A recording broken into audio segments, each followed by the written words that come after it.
possessed by fear. I'm clutching you so tight, afraid to lose. I retreat more each night. Where is my voice? I've muted myself, and in my shyness, it's you I repel. I will find my way to express my voice. I must find my way to ignite my spark. Find my way to me, so we can be we. Find my way. The fractures between us rise into view. I cling to the scraps of the care that falls through. Where is my strength? I've crumbled apart, hiding from the truth. I've shattered my heart, but I will find my way to regain my strength. I must find my way to restore my will. Find a way to me, so we can be we. Find my way.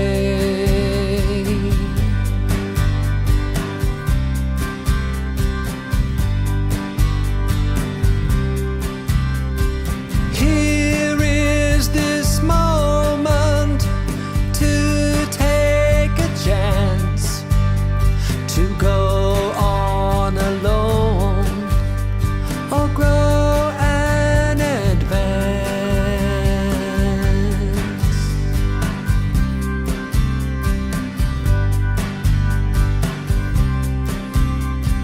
I will find my way to express my voice. I must find my way to ignite my spark. Find my way to me, so we can be we. Find my way. I will find my way to regain my strength. I must find my way to restore my will. Find my way to me, so we can be we. Find my way.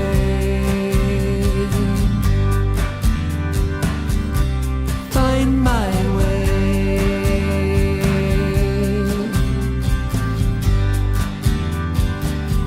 I'll find my way.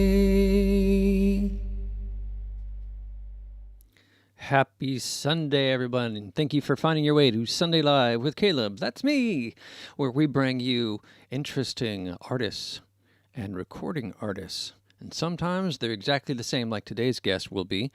Hope you're all doing well out there, and keep on watching. If you would like to ask our guest any questions, go ahead and post in the comments, and we will get those answered in the after party. So, Joe, are you out there? Yes, I am. Good morning Joe. from Berkeley. Good morning to you. It's a sunny day here. We're doing a special edition of Sunday Live early because our guest is in Oslo, Norway. And we don't want him to be up at 2 a.m. in the morning like we had Edward Keller during that UK episode. I think he was watching the sunrise by the time we finished chatting. Yeah, not this weekend. No. Although we get to see the sun rise this time from our side. Indeed. And thank you for, you normally are in every episode, and last minute you got a message from me saying, hey, can you do Sunday morning as well as Sunday evening? And so greatly appreciate you being here. Well, it's great. It's a beautiful day, and it's a beautiful way to start the day. You're such a flatterer. No, these are fun. These are fun sessions, and I like them. And getting us as a start to the day can only get better from here. I mean, this is fantastic. And being transcontinental, no less, across the time zones, across the hemispheres. That's what this show is about, far-reaching and artistic tentacles. Well, our guest today is definitely very inspiring. So hopefully it will inspire other folks who tune in this morning to do something creative during their day. So that guest is, and I'm going to try, I practiced a little on his name, so I'm going to try to pronounce this right. Helge Krabye. And we're going to find out whether or not I got that right. He is a composer, musician, and designer. And we're going to get to see his music and the compositions and the recordings and visual design during today's episode. Welcome from Oslo. Did I get the name right? Yeah, it was perfect. Woo! Thanks for having me. I had some German classes, and so there's some elements of that remind me of, I think we're helped pronouncing it Norwegian. Is there is there a connection there? Is Norwegian considered a Germanic language, or is it a different branch, maybe Celtic or something? No, Norwegian is a part of the Germanic or Germanic language family. So we definitely have many words inspired or with the source in German, or if you go more south, Latin. Latin language is the foundation of both German and Norwegian. I had German in school, by the way, so I speak a little German too. It was a long time ago, so I now say I can speak German to 1-year-olds. But I've been brushing up. Actually, I've been getting up to speed with some basic French because when I go visit our dear friend that we both know, Eric Wenger, in Paris, historically, I haven't even known how to say thank you or anything, and I thought this is terrible. So last time I picked up Duolingo on my phone and started learning some French too. Completely different language. Yeah. Nothing like German at all. And even though I read the US CIA book says that French is the first language they teach them because it's similar to English, I'm not finding that at all. I find German's much closer to English. Well, I asked you to be on the show today because I've seen your videos for Homeless Balloon, and they're very inspiring, and they have a distinct style that is calm, relaxing, and adventurous. And I'm like, right now, that's what we need in the world right now. A sense of openness and relaxing, chill out. How did Homeless Balloon come about? You know, when I started with the music in about 1986, 87, because I bought my first Mac with a sound card and the very, very first generation of Pro Tools, or it was called Sound Tools at that time, and it developed and was company OSC, I think they were called. They were bought by DigiDesign, and I started because of my education is in sound design in national radio, and then I started composing music as well, and was allowed to use that music in fantasy stories, in radio drama, and I made about 150 jingles and signature melodies and things like that, and I was just almost going bananas with all the new possibilities that were coming all the time, with the first sample cell sound card, and with Sound Tools I could record my acoustic guitar in stereo with CD quality. That was in early 90s. That was quite a big jump. So I had an advantage because of the technology. I was very close to that, and also with my musical background, because I played violin since I was 6 in orchestra, and then picked up guitars and things like that. So all this led to me sitting with a lot of tracks that was used in television shows and documentary series like that. And I thought that I have to pick the best parts and release them on CD. So I established the name Homeless Balloon because I thought that was a good way to visualize not only my music but my mind. I feel a little homeless, floating up there, and no one knows where it will land, if it will blow up, if it will survive. I don't know. So that's just my way of releasing my music more officially to the rest of people who love ambient. And my inspirations musically is ambient music and jazz music, really. So sometimes you can hear those traces in my tracks. And I also love to take photographs and make animations. So when I discovered the first Artmatic software, I had been using metasynth since the beginning. That was really a revolution too. I could create things that my mind was imagining, but how else could I make such things without that software? So that's, you can see that my music project has been really inspired by UNI software and Eric Wenger's production, and it's great to be here and share it too. For listeners that might not know, I help run a company called UNI Software with a friend of mine, Eric Wenger, who was pretty early on one of the first people to make 3D software available that all of us mere mortals could actually use, called Bryce. And it allowed, it was quite easy to use user interface compared to anything that was out at the time in the 90s. I got my first Mac in '88 and started much like you in the studio and working with what now we consider very primitive technology. And Eric came along, and I saw his work, and then I did some pieces in his that got in an art gallery, and then he went to that art gallery by coincidence and saw my work, and we had lunch and been friends ever since. And he went on to make a series of programs. Metasynth is a sound design, music composition tool, and then Artmatic is a series of products. Designer, where you turn math into art. Visual processing, whatever you want, by putting these little Lego modules together. And then that ties in with the program called Voyager that allows you to take that data and extrapolate it into 3D worlds with 3D objects in it. And so I'm going to show the folks a first example of using this software, and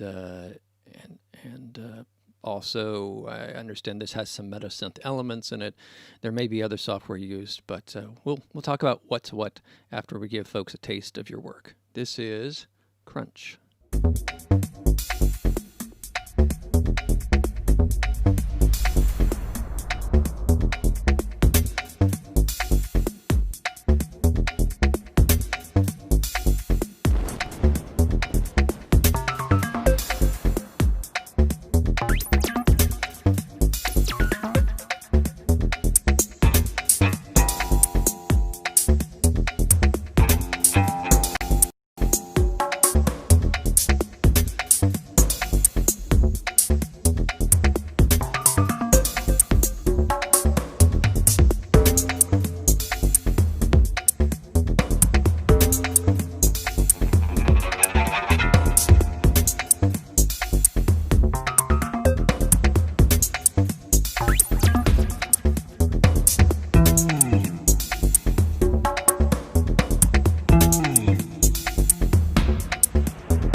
That was Crunch by Homeless Balloon, whose mastermind is our guest today on Sunday Live. The thing that really struck me about that piece, there's so many elements. Musically, you combine a lot of different stuff that I have in my CD collection that I've never thought of as fitting together. Kind of space jazz stuff, Depeche Mode, sort of 80s electronica, even some industrial elements like the hi-hat work. And then the thing that struck me about the visuals is I see a lot of Artmatic work that uses the abstract generation from Designer, but you've created an avatar between this character with the wings, or the card with the wings, or the seahorse that is journeying through them. So it's not just me watching a spiral or fractals evolve. There's this character who's traveling through, or even the balloon in the beginning of your videos. It's this character that's going on a journey through that material. Mm-hmm. Was that That's true. Can I make a comment on that? Please. Yeah, because my idea several years ago was to create a series of EPs with between 3 and 6, 7 tracks like that, and they should all belong together. They all have some elements they share with each other. And a friend of mine, he made a lot of drawings, or cartoon-like small drawings that I use both in my videos and the album covers as well. So it's 16 EPs made during 4 years that all belong together, and there are some mysterious threads between them, and no one knows that, but I can reveal that now. If you get hold of the high quality album covers and you really zoom in, you can find a lot of messages there, which tells a lot about my values, my philosophy, what inspired me, and so on. But this was supposed to be a secret, but it's maybe no longer. You hear that, folks? This is an exclusive secret reveal on today's episode. Go run out and get your Homeless Balloon albums. Take a look at those covers. You're going to discover more. I think both again, like I was saying in the opening statement, I think both visually and sonically, you add all these layers together that when you're listening, every time I hear one of your tracks, I start pulling it apart in a new way and discovering something new. I think that's a theme in maybe your nature, and like you said, your philosophy, but it's definitely there. And yeah, it makes it all that much more enjoyable, like a puzzle. Yeah. I'm very inspired by music from even the 60s with the Beatles, but especially early 70s. That was really my period with Van Morrison and a lot of artists like that, and the recording studios, had become really advanced at that time. So we had great recordings with the highest audio quality. And then the 80s was a kind of a little disappointment to me, but still things happened with the synthesizers and then with digital software and digital synths and so on. So I follow that all the time. I have spent a lot of money on buying new equipment and then using it, selling, exchanging. You know all about that, I'm sure. Yes, yes. I started a little later than you, but I've got started on 4-track reel to reel with razor blades, and yeah, and then when ADAT came out, that was like, whoa, we're going digital, and then I just learned there were a whole new host of problems. Oh, this tape won't play in this other player that's at my friend's house or at my vocal instructor's house. It's the same machine. The company says they're all calibrated perfectly, but my tape won't play in his machine. You know, all that stuff. And the technology that we have seen. Yeah, we have been through many revolutions like that. Yes, and burnt many a dollar. Yeah, there's a price to pay. Yeah, I feel jealous when I can pick up my iPhone and for $9.99 install a multi-track recorder with reverb and everything. Produce an album with your fingertips. That's It's true. amazing the evolution of the technology, as great as it is, and as wonderful it is, and as forceful as it is. The sad byproducts: a lot of good equipment goes by the wayside, becomes obsolete, and legacy equipment is no longer reachable because all the software is too new. But that's kind of the price to be paid, I suppose. Well, I think, Joe, you make a good point, but I do think there's been a backlash. Certainly Helge was talking about, the 80s were kind of interesting because it was like this advancement, but it was also a step back in technology at the same time, and really didn't shake itself out, probably starting to the mid-90s. And so I hold up this little phone and I say, you can produce an album on this phone and da-da-da-da. At the same time, in parallel, has been the rise of modular synths being bigger and more popular. There was the vintage synth craze, and then that died down, and now the idea of making new synths on the principles of 70s synths, but more stable, seems to be the rage. And Helge, I see behind you, you have a little patch, a synth with a patch. Yeah. I'm a Moog fan, really. I love the Moog sound. So I had the Moog Voyager, and now I exchanged it and bought the Moog Matriarch, which is more heading in the direction of modular synthesis. And it's very fun to patch and to experiment with it. I think that my biggest inspiration in music is experiments and mistakes like that, just to try not to have any borders or limits and just play around with it and then carefully listen and, oh wow, that's new, I want to use that, and I can build a track based on that. And that happens often with the Moog Matriarch. And I would love to understand modular synthesis, but it's very steep curve to get into it, because you have to know a lot about what all the functions are, and it's like learning a language always. I don't know about you, how much you have used it, or Back at the university, they had a Buchla that took up half the room, the massive modular. This is in the 80s. And I did a couple pieces with that on tape, and I wish I could find them. They are lost to time. And that was my one and only modular synthesis experience.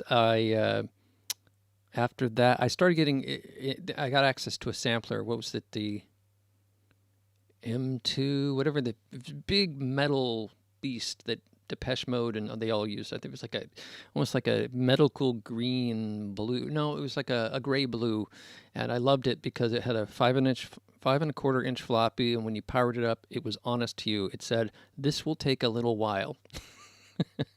Yeah. But I Was started. it What was that? was it emulator or something? Yes. Maybe. Yes. Yeah. I think it was the E2. Yeah. I'm trying to remember, but I started sampling, and then I was at Macworld, and I heard an announcement that I'd won a copy of Alchemy, which I think was like a $800 product at the time, and started sampling on my Mac in Alchemy, and I got a Mirage sampler, which was a lovely device because it just crunched sounds in this, and it wasn't nice to the samples you put into it, but it was always interesting. And so I started making floppy disks of samples. And yeah, I never got into modular. I kind of skipped past that. I think because that Buchla, was so difficult to patch through all the oscillators and filters. It was interesting, but I was more of a sample person, and really still am. Same with me. And most of my albums, I have a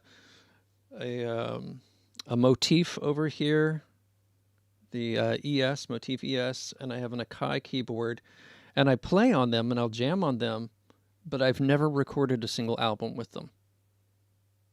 I always go back to Acid Pro and my loop library and start, putting beats together and layering from there. Even though I'm trained in composition, I like Legos better. I like to mix acoustic and electric instruments. You can't see in my room now, but on the other wall I have a lot of guitars, and both Fender Strat and acoustic Martin guitars and so on. So my next project will be to create a very, very ambient album with only acoustic instruments.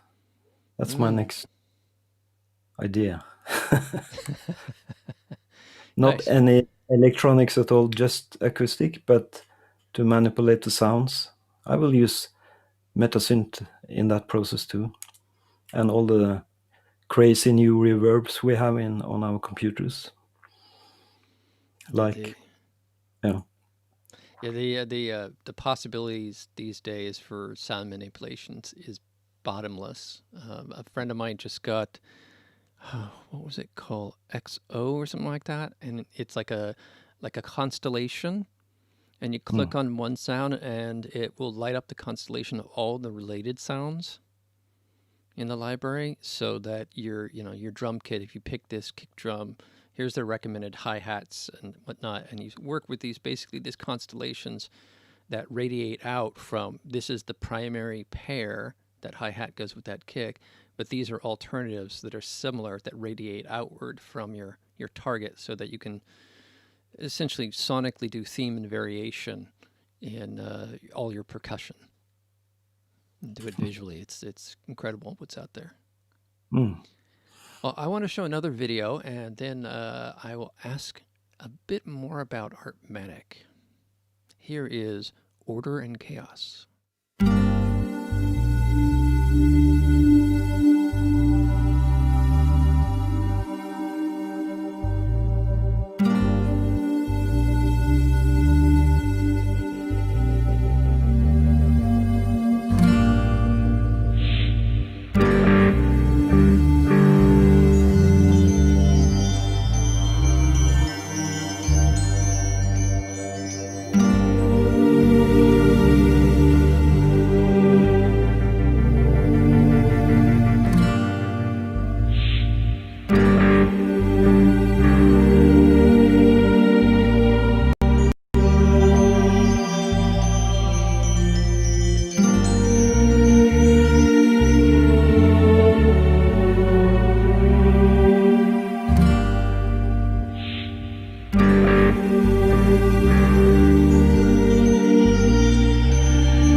That was Order and Chaos, Our Galaxy by Homeless Balloon.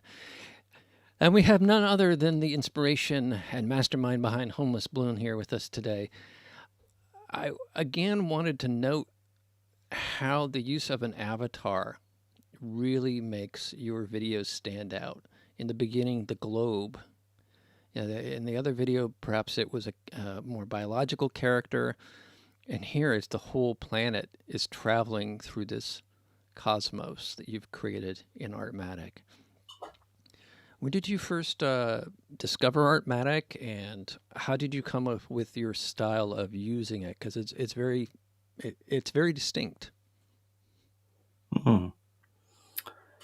You know, I discovered by an accident almost metasynth after it was released, and of course I had to buy it, and then I was on the mailing list, and I heard about or got a mail about the Artmatic software, and I have no experience with graphics and animation like that, but I jumped into it, and I found it very easy to use. Of course, I built first on the presets, and then I learned how to manipulate them more, make my own, and so on. But in this video with Order and Chaos, I know that I have spent half a year maybe making animations, and I went through the list of them, all of them, and watched, and I had some music I created for a radio fantasy story. A friend of mine wrote and produced it, and I made the music some years before that. That was maybe in 95, 96. And then in 98, I had the possibility to create this musical piece, and I just picked the visual elements and created some to make it fit in, and I always try to tell a kind of a story. It's not a logical story, but it has element. It has kind of a beginning and an end. And my goal is that the viewer and listener will sit after seeing it with some feelings and thoughts like that. The perspective I'm trying to paint. I don't know. Maybe I make it too theoretical now. It's really just having fun with visuals and sounds and music. And this is because I worked all my life with sound design and post-producing. My last 20 years in working in NRK, which is our national radio and television station, I worked with the video editing and post-production. And I also made music for a lot of television documentaries there. So I had this dream of not only adding other people's pictures or video or animations to my music, but to do it both like that. So I think that was the main reason why this piece or this video came to life. I agree, and I think the philosophical element brings a quality to it, and it really shows in your work. The fact that you're creative and you experiment is, I hear in the instrumentation, okay, why'd he use a guitar there, an acoustic guitar against an electronic beat? So I hear your exploration side, and the music definitely conveys that, but I do feel like the music and the visuals have a cohesive story. As they're little films. It's not just a visual effect put to music or music put to a visual effect, but they are cohesive emotional journeys. That's true. And that series I talked about, I call it the Wings series, the 16 EPs. I created a lot of music videos for them, and many of them have a strong political message. I have one video which was almost banned by YouTube. It's called Red Dot. And the reason why they banned it was that I'm using pictures of Adolf Hitler. It's like I'm trying to tell the story of the human race within one video with a lot of visuals. And I didn't use Atmatic for that.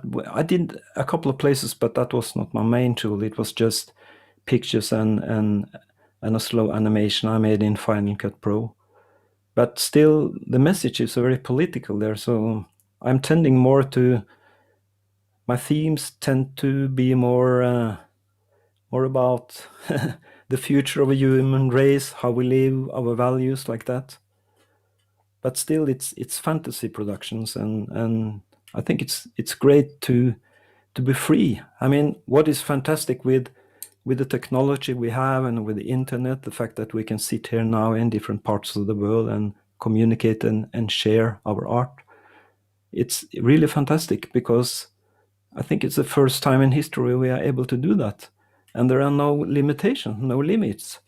I can do whatever I want, and you are polite, you watch it, you listen to it, you can reflect over it. And I think it's a pity that I'm getting old. I'm 67 years old now, and I don't have that many years left where I can be very productive. Just to sit down for 2 hours, my legs are hurting and so on.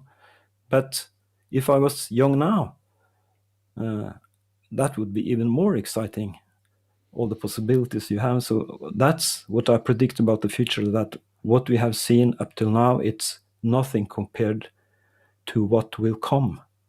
People sitting in different corners of the world, playing together, creating together. There is no time limit like that.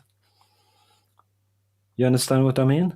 Absolutely. It's so much to enjoy and be excited about. I would say that excitement and that joy would go down to future generations. They look back and they see your work from not that long ago, and they would build on your inspiration and on your creativity. You're part of that process of evolution and of history, and I think you could revel in that. You have made your point, and you have done your part to inspire. People will look back on you and in next week, let alone next decade, and be inspired by what you've done, and indeed will be dependent on what you have done. You will lay the foundations, and I think that's something to be proud of. Yeah, that's very nice.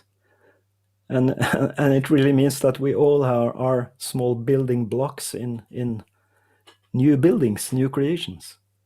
We all contribute to that development. That's exciting. Even this episode, think if you hadn't produced this body of work and put it out on YouTube, and then I discover it through the fact that it uses some software that I decades later turned out to be help running the company, that sort of interaction and interplay, if you hadn't laid these foundation stones, this episode wouldn't exist. And that engagement wouldn't exist. So every time we do something, no matter how isolated or for whatever reason we do it, such as you were working on a TV series and you did a bunch of stuff 20 years ago, so you have all those associations with it. But for me, it's fresh and new. You could have put this out last year, and I would see it in that context. Yeah, that's an important perspective too.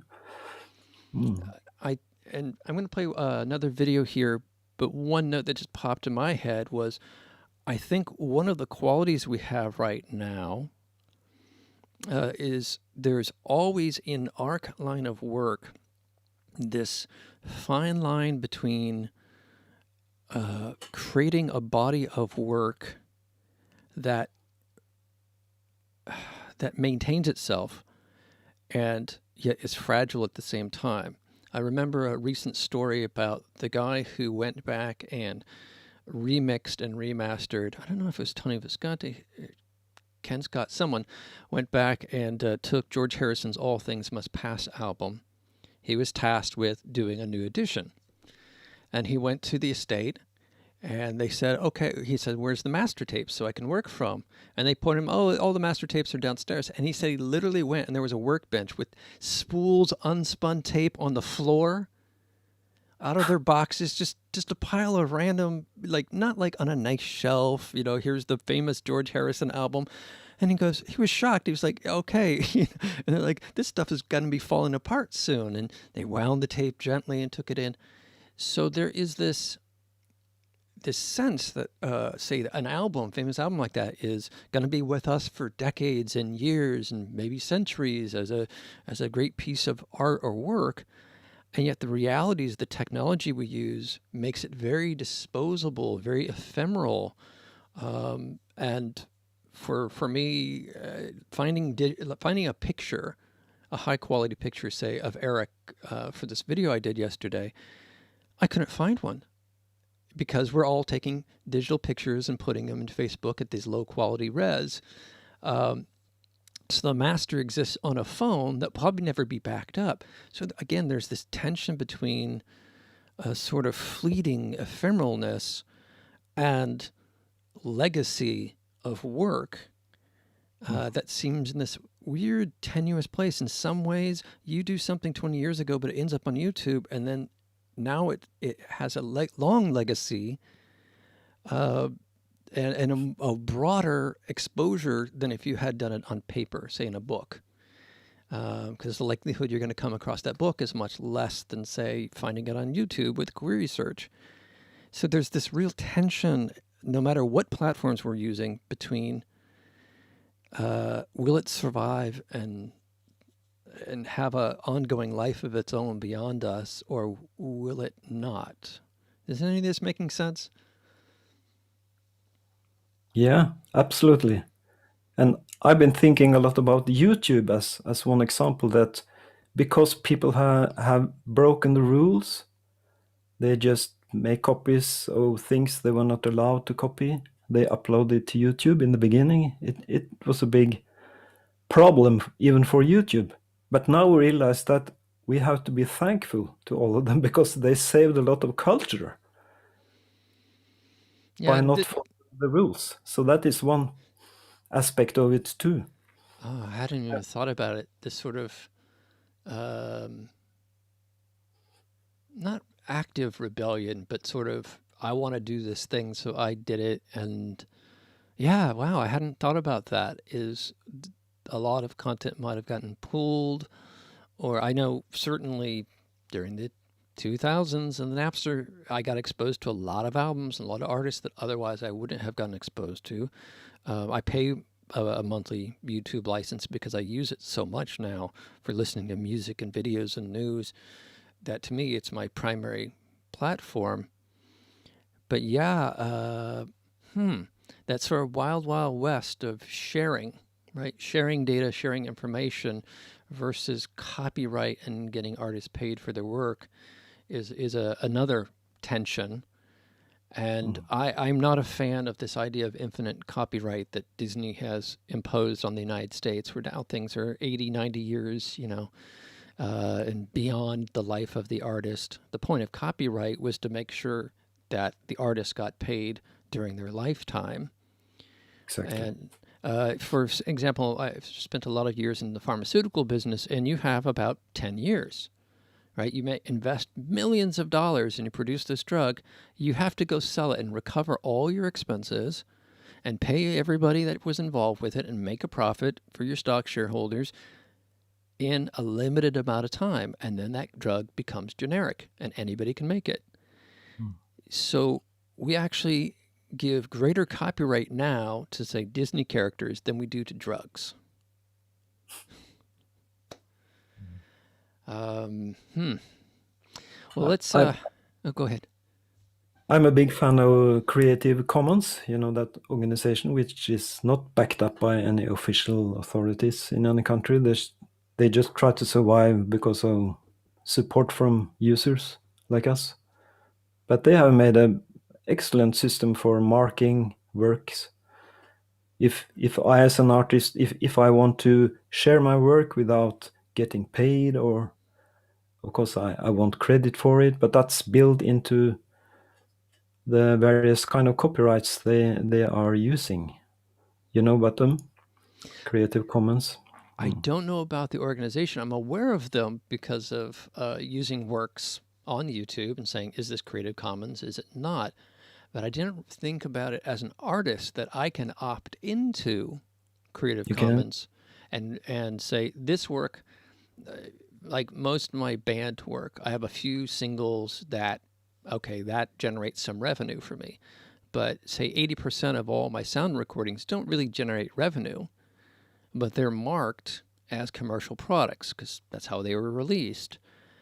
But this idea that I can go back and release those, change the copyright on that material so that they are Creative Commons and people could freely use them.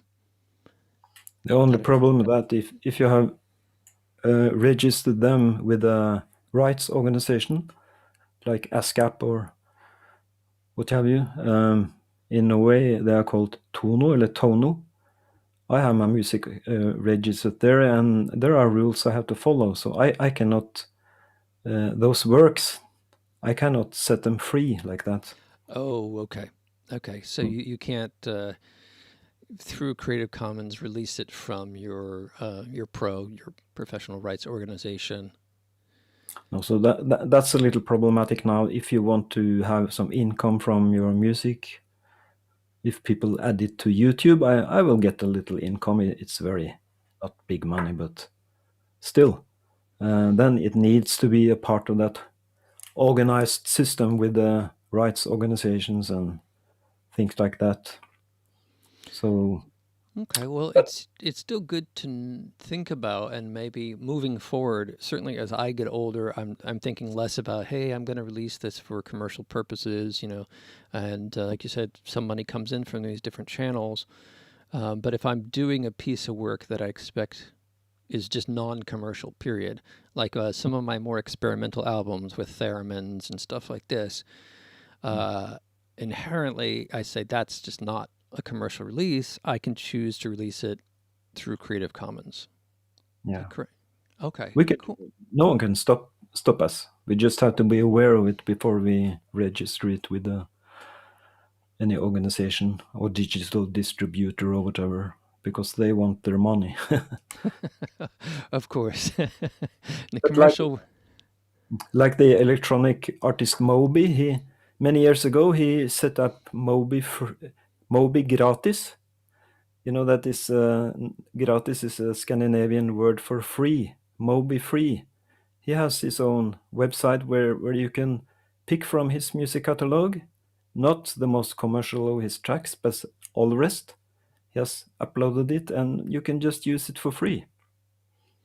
I did not know about this. I'm familiar with Moby, of course, and have multiple albums of his, but I did not realize that he set this up. Now, does he work with Creative Commons to do that, or that's just his own sort of independent, non-licensed library? I think he does, but not from the start. When he started, he just uploaded it and told his fans that if you have a friend who is a upcoming filmmaker, he needs music, just go and pick what you want. I only want the credit, but you don't need to pay for that. I earn enough from my commercial music. So that I like that attitude that he had and still has, I think it will become more and more common in the future. Let's talk more. Let's show another video and let's talk more about this. If not during today's episode offline, I would like to get a sort of end-to-end workflow or some sense of this opportunity, because now you've got my wheels spinning on this idea of how I could approach it or leverage it or share that idea with other artists. Here is another Homeless Balloon piece called The Frog Prince.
That was The Frog Prince by Homeless Balloon.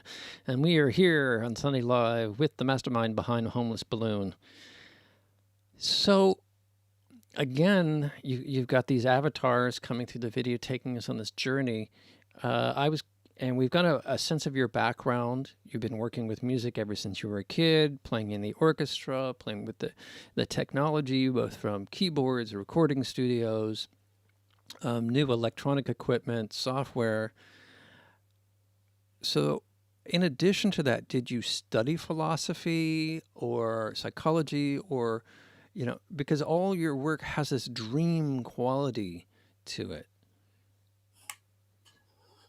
Yeah, no, I think I've always been a searcher like that. My friends say that sometimes I disappear a little and become silent. And I enjoy being silent in parties. I'm not a party killer, but it's like, for me, it's more interesting to study people, how they react to each other, how they change when they drink, like that. That's more interesting than being in the middle of that and drinking and dancing like that. So it's no wonder that my music has that feel like dreaminess.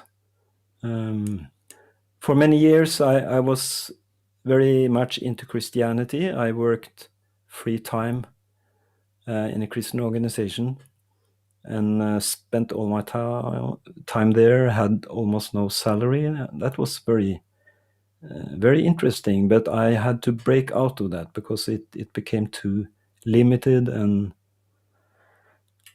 I think I needed freedom. I needed to live out my feelings and be free, independent. But still, I can't hide from being very, very fascinated by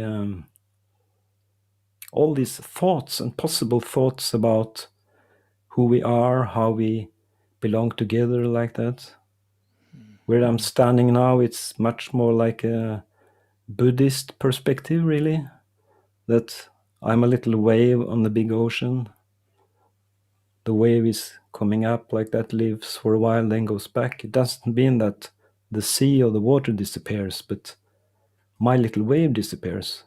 But it gives an interesting perspective to creating music and art too, because I really think that we have a lot of benefits if we could think more about our art as a part of a big, not puzzle, but a big landscape like that. It's not that important for me that I succeed, that I get a lot of money or people praise me like that. It really means less and less for me. But just to know that I'm a part of a big community of people who think long, reflect, use their fantasy, and we create together. So maybe that is kind of an explanation to what you are mentioning there. That video you show now with the Frog Prince, did you read the end text? I always have end text in my videos. That's by Satchel Paige. He was a baseball player, American. Mm-hmm. And he doesn't live any longer, but he was a very nice person. I read about him, and he said that work like you don't need the money, love like you've never been hurt, dance like nobody's watching. And that could be like a heading for what I'm trying to remember when I live and when I work. By the way, he also said age is just a number. How old do you feel? That's good. He was a clever man. But don't you agree with me that everything belongs together like that? There are art is art, and we are doing sound and music, but it's just a part of a big landscape, and we can pick and get inspiration from everywhere in those landscapes that we are gliding through like that. And from a artist, quite often I'm thinking about the mechanics. Like I just hit the wrong button accidentally started the next video, and my mind goes, oh, I need to go back and edit that out. Da, da, da, da. So I'm always thinking about construction, putting all the puzzle pieces together, and this is a lot like building a building. So the architecture team's been hired, the construction team, the concrete, right, is being poured. All that stuff is happening, and everybody needs to do those things right. So they're focused on the grade of the steel. But at a certain point, the building is done, and you pull back, and you think that this is like this unique structure you've created. You pull back, and there's a city, there's a landscape with all these buildings that have been built. And who built which building melts away, and it becomes and then the sun is now setting behind those buildings and now creates an image that is a totality experience of not only the buildings, the people, everything that went into those constructions, and the natural earth interacting visually with the human brain and our eyes. That's the point in which things melt and synthesize. As you said, the wave goes back into the ocean, and its identity sort of dissolves. And I do think your music creates a sense of that. I think your music actually, well, because you did the graphics and the name of the band, and it has a very distinct identity. I don't feel like if I'm watching a Homeless Balloon video that I'm watching someone else's video. But musically, the other night, I think it was New Year's Eve, I saw that a buddy of mine was online and he was DJing some music. He was doing it through Zoom, and there was, about 10 people listening, and the music was a lot like yours. It just has these rock elements, jazz elements, very chill. A lot of what I heard in that last piece, I hear in hip hop. And then they started talking, and they were all kids. And I associated this sort of relaxed music with an older generation, not teenagers. And everything that they were picking for him to DJ was all more relaxed, more ambient and spacious. And I must admit, I was a little shocked. I was like, who are these kids? I'm thinking, when I was a kid, I was listening to like punk rock and new wave and, strange stuff like that. So sometimes we're so close to our art and the construction of our art that that's what we see. We don't have that opportunity to step back and observe. And when you describe the party, that you had this capacity to step back and observe and see it from somewhat outside of it, but while being still engaged with it. That's my observations. Well, I wish they had nightclubs like that. They would get all my money for the chill ambient DJs like that, because the mood and atmosphere can be everything. It's not all about the adrenaline and the thrill. It's about the mood and the introspection. Also, same thing with parties. Part of the inspiration is to sit back and observe. I've done this very similar. I'd sit back for the first hour at parties. I would be very quiet and listening intently. And once I pick up the language of what's going on, the mood, the fellowship or whatnot, and then I would start to contribute to the conversation hither and yon, to where I'm part of the flow again. But that quiet part, that's the inspiration. Even maybe the monastic lifestyle of creating of music, those quiet moments, like you're quiet at the party or you're quiet alone in your studio. That's where the evolution, the inspiration comes from. And then the outpouring, the expression, just like when you start becoming talkative at a party, you start creating with the keyboard or with the instruments. And so those quiet times are everything. The tide goes out before the tidal wave comes in. That's so true. So the next step in this evolution we are a part of is really that when we learn to take a step back and watch ourselves, not only the guests in the room, but when I take a step back and watch myself. It sounds kind of cryptic, but it's really a part of what we have inherited from Buddhism too, that the mind is the mind is separate from my true being. The core of me is not my thoughts, not my feelings, not my mind, but it's deeper than that. So we can actually take that step back and watch ourselves, be the watcher on the hill. Find And- ourselves. Yeah, and find ourselves. And this is very interesting when you talk about creating music and art too. Because if I'm able to let loose my ego, if my ego is not standing in the way, maybe I can reach down to a more deeper and more richer, more colorful place in myself and create from that point instead of creating from my brain and my expectations and my fright and my need for money and so on. I don't know if you get my point here. Absolutely. Absolutely. I got my first degrees actually in clinical psychology. And while I was working on that degree, that's when I fell under the auspices of Dan Wyman, the film composer, soundtrack composer that I've had on some earlier episodes. And he introduced me to studio recording with reel-to-reel tape and all of that journey. And I'd like to say that I really graduated in music, not psychology, in that sense, because the music is what went on to be my external expression of creating albums and soundtracks. But I feel that the psychology degree is always there with me. It's not what I do for work. It's not what I do for money. It's not what I do for creativity. But it programmed me to see the world and see myself in a certain way. And so for me, you know, Caleb is a label. It's a sound, and it's a symbol on a piece of paper. It's not identity. And for me, because of my psychology background, the idea of the unconscious to me is normal.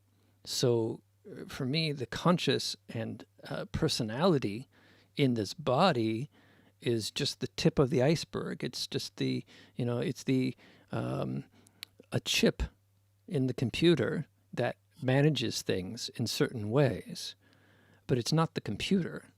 So when people say, my name is, or I am this, for me, I say, oh, the tip of your iceberg says this, but the rest of you is extra. And, you know, people talk about body language, right? We have these habits. Well, is that habit a part of that I, self? No, it's a mechanical habit. Okay, I have a spot I scratch on the back of my neck. It's a habit.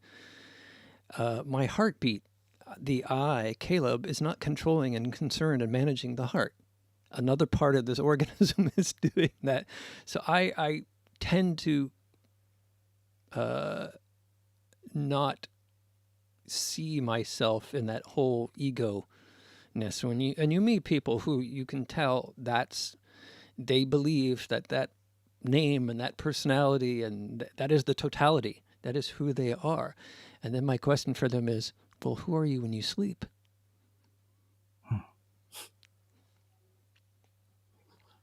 Because that goes away. At least up to 8 hours a day. That you doesn't exist. And then I worked for about 14 years in training, managing training groups and performing training in biotech. And how do you learn? Well, you learn by not being who you are today, tomorrow. Because you go to sleep and all the wires are pulled, and whatever you were that previous day gets reconstructed into the new you. And that's how you learn. Otherwise, you would never be able to take in new information if you were consistently. Now, you want some consistency, right? You don't want to wake up tomorrow and be a completely different person every day. That has its downsides too. And so personality is important, and the I is important to the function of a human being. But to pretend that it's all of the human being is just not reality. Yeah, that's my background. Yeah, very interesting. We have a lot in common, really, about how we look at ourselves and the world and our music. I don't know about you, but I have experienced a few times when I love to play the bass. I have a great alembic bass guitar, and I just put some music that I don't know, like soul, lit funky soul music, and I play the bass. Sometimes I'm able to play almost perfectly. I don't know the tunes. I pick a new album like that, and I know it's because I have no plans like that, no intentions, nothing to fear, no expectations. I just melt into the music, and it's like my body is playing. I'm just watching how I play. That is a very different approach to music than sitting down and planning every element and fight hard to get this done and this. You know what I'm saying? So Yes, yes, I do, which is ironic. I'm now observing myself and everything I've said and everything you've said. I'd say musically, I come at most of my music with ego and character. There's a personality who's writing a story and he's telling you something. My and it hadn't occurred to me. I do experimental music where I just jam. And I really enjoy that experience of you just don't know what's going to happen next and you're with the flow. And I've had the experience you're talking about when you're like your body. I'm not a guitarist, but I've had a jam session where a person started playing drums. I picked up the guitar and just started playing and singing. And a friend of mine in the room said, I didn't know you could do that. I said, I didn't know I could do that either. So I know what you mean when you it's like the body is doing its thing and the conscious mind is like, I don't know how I'm doing this. It's a really great space to experience and just let go and let it happen. And I really think that metasynth and Artmatic Voyager, they are tools that inspire to think like that and work like that a lot, because most of the fascinating things I've been doing with those tools, there are kind of accidents. I just experiment and see what happens like that, and I have to build on that. And I really like that kind of tools, and I'm grateful for having them. And I'm really grateful for you for helping us test these releases and get them out, because I face this question with customers. I do all the customer facing work as well as the back end. And there is always this question about these tools because the philosophy behind them is different. They are not what I would call production tools. They don't say, you're going to get up this morning and do some work and you're going to achieve this goal for this customer. And Eric comes from the philosophy of an artist exploring. And as you explore, you discover things. And as you discover things, you sort of compile pieces of work out of that process. And then you can take those pieces of work and use them in a commercial product, such as your videos and your music. But the product doesn't inherently just start off, when you jump into it. I don't think that the products say to people, you're going to get the good job done today. It says, hey, come explore with me and see what you can find. I had so many hours I sit down with metasynth and I end up with something I never thought about. I didn't have a plan to make that sound. I just play around, and when I'm learning to use the tools correctly, I can faster get something that is has the kind of color I'm looking for, like that. But all the details in it and the byproducts of it and the accidents along the way, like that. A lot of useful and very fancy and brilliant things can come out of that. So I think it's unique tools. They are. Another aspect of your work and your videos that I want to put out there for folks, if you're listening on World of Artmatic or metasynth to this interview, sometimes people will apologize. I'll say, oh, I like your video. They'll say, oh, but I only used Artmatic 20% in that. as if that's a bad thing, as if you have to do the entire, output of work. I said, no, it's a part of the story. It's a tool in your toolbox as artists. You have different, canvases and paint palettes and tools, and it's just another tool in your toolkit.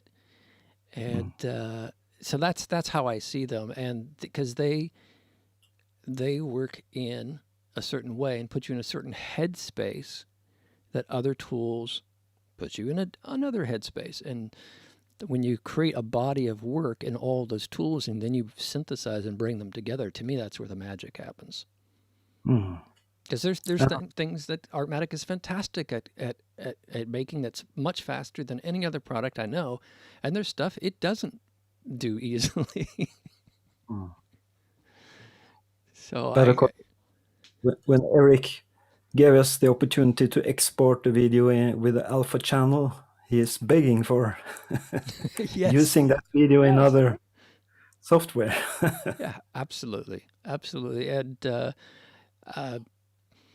we have this conversation of how can we make these products more like other commercial products. And Eric, if you're listening, I like to say, Eric, you are an artist, and these are your tools that you use to make your art, and you're sharing them with other people. And that's when we came up with the CTX for the new Coca products being Creative Toolbox. I didn't put it, but I almost put like, how a director, George Lucas's Star Wars.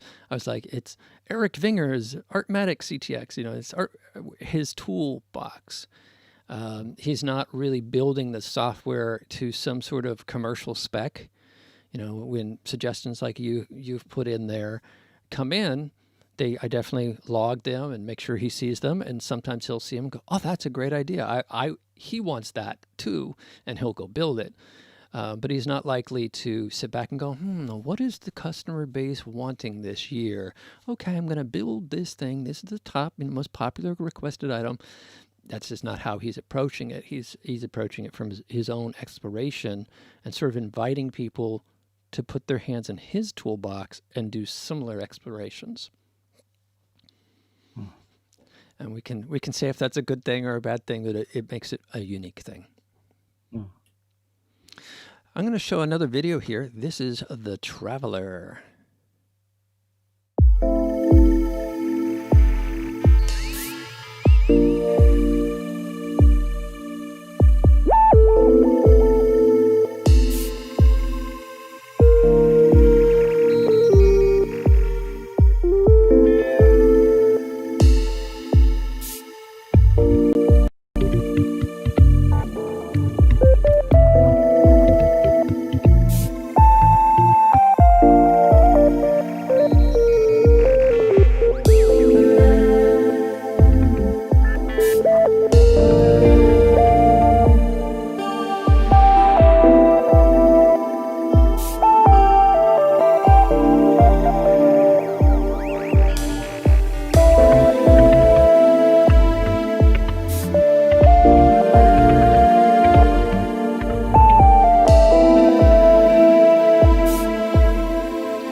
That was The Traveler by Homeless Balloon. And the mastermind behind Homeless Balloon, whose name I will try once more and make sure I get it right again, Helge Krabye. Krabye? Yeah. Yeah, probably in the ballpark more than most Americans. Yeah, we'd be like Helge Krabye. Or Elch Krabye. That's one. That's one of the reasons I picked the artist name Homeless Balloon, so it was easier. But then I got a lot of fans and people who thought it was Lonely Balloon, and I said that yeah, it's a little lonely too, but it's more homeless. It can be lonely to be homeless, but The Traveler, that's another. I think another connection to your philosophy and what we were talking about earlier. Are you homeless or are you traveling? Because when we travel, we're inherently not at home. And in some way, I see that as your observer of the self, observer of others, is from this high vantage point in the balloon, traveling. So there's no, you're homeless. I guess you could say the balloon is your home, and you're traveling with your home.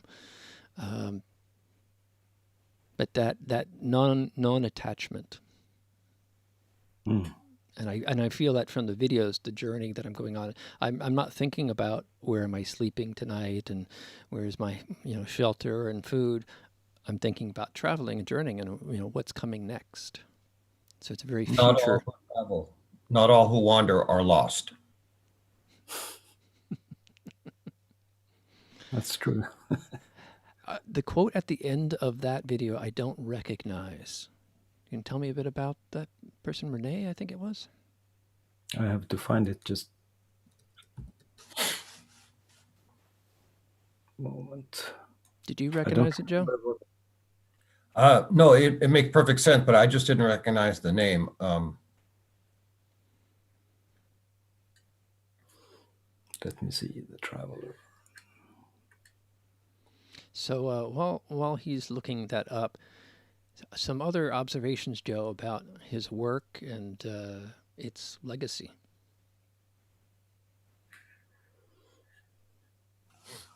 One thing I loved about this video and the other videos, the thing about the concept of traveling and wandering, the sense of exploration and discovery, it jives well with not just artistry and artistic expression, but with science and with technology. This is the pioneer spirit, being on that horizon, on the edge of it, and in the sense of the concept of age, the exploration, the discovery, and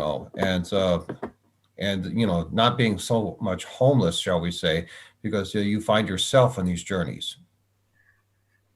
It's just Yeah, I was kind of thinking, now you got me thinking about your own journey, and I always describe you as this chronicler of the San Francisco Bay Area and all the different communities you're part of. But it also strikes me that all those bike rides, all those motorcycle rides, all that traveling from one topography to another, from the flatlands of Oakland to the hills of Marin, that you have a real traveler spirit.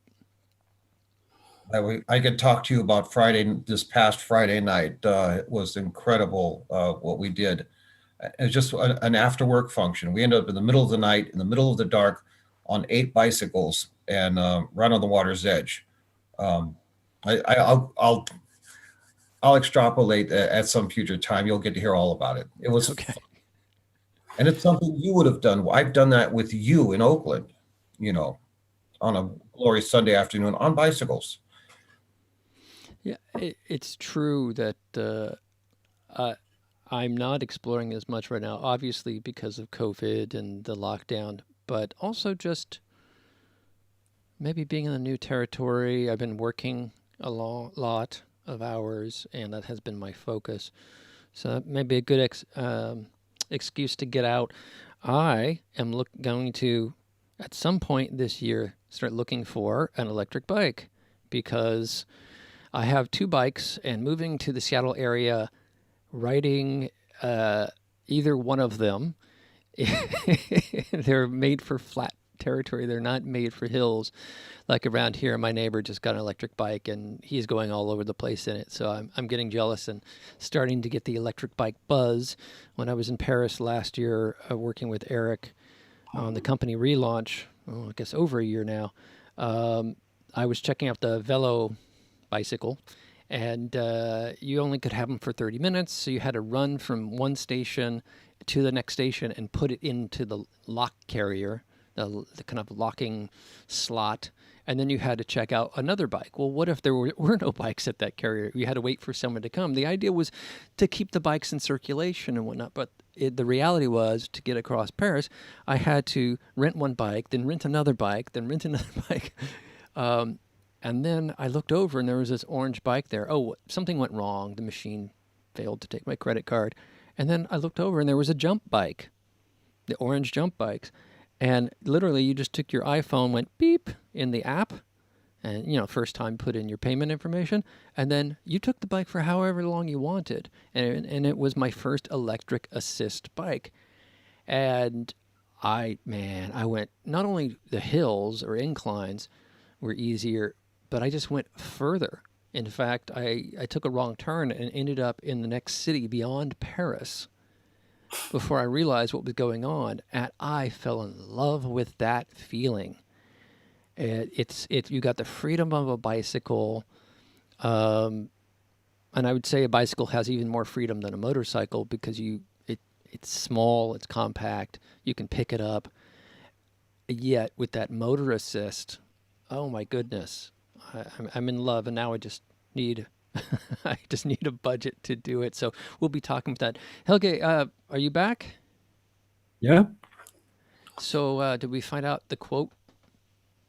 Yes, that Rebbe Nachman, he is a Jew, but he doesn't live any longer. He was a kind of a mystic philosopher with a Jewish background. He was a part of a movement. I don't recall the name of that, but it's like one branch of like a spiritual movement. Got it. But he had a lot of deep thoughts like this one. You are wherever your thoughts are. Make sure your thoughts are where you want to be. It really tells something about how we can manipulate in a positive way, how our mind works, what should it be filled with. We are not stuck with being depressed and having negative thoughts. We can do something with it. That is a part of another revolution, I think, today.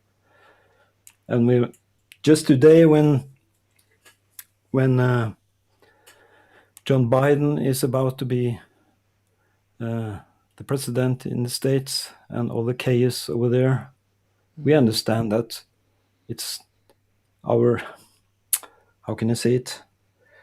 We have to work on more than the climate change and the economy. We have to work with our minds too. Do we understand each other? Do we respect each other?